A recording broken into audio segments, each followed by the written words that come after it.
This is a quick tutorial on how to install your Graves Motorsports Smog block-off plate for your 2015 Yamaha R3. Go ahead and fast forward if you know how to remove the gas tank. First thing you want to do is take your trunk off.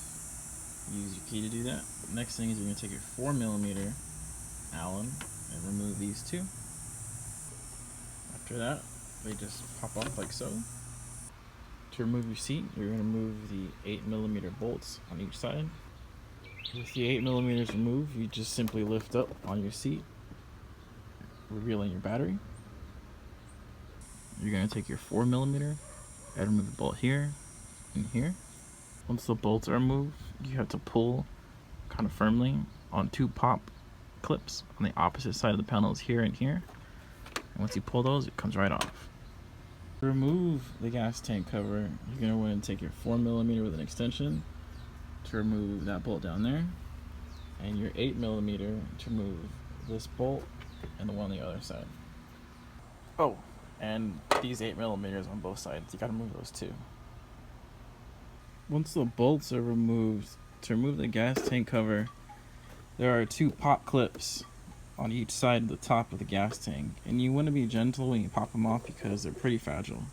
To move your gas tank out of the way, you're going to want to take your 10mm and remove these two bolts, and then you're going to want to remove either these two bolts or these two bolts also with your 10mm, but not both. And once the bolts are removed, you can move the gas tank out of the way. It's still connected underneath, like all the hoses, but they're not in the way, and it's relatively stable right here. Don't bump it or anything, but you can get into here, like your spark plugs and the emission stuff, without it getting in your way. With your gas tank out of the way, you can get to your Smog block-off plate here. You need to remove some other stuff connected to this hose over there, but for now, you're going to take your 6mm to remove these two bolts. Now apparently some of these have lock thread and some of them don't. And if they do have lock thread, you're going to want to make sure that you get a nice firm, grip in there when you remove them, because this isn't the sturdiest steel and you don't want to round that shit out. And I don't believe that mine had any lock thread on them.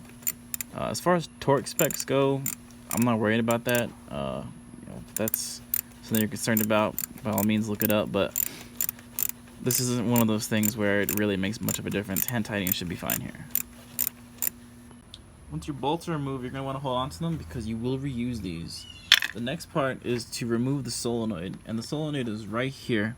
The only thing holding it on is basically it's kind of shoved onto these little mounts. There's no bolts or anything, so what you're going to do is you're going to pull it towards the gas tank, straight that way.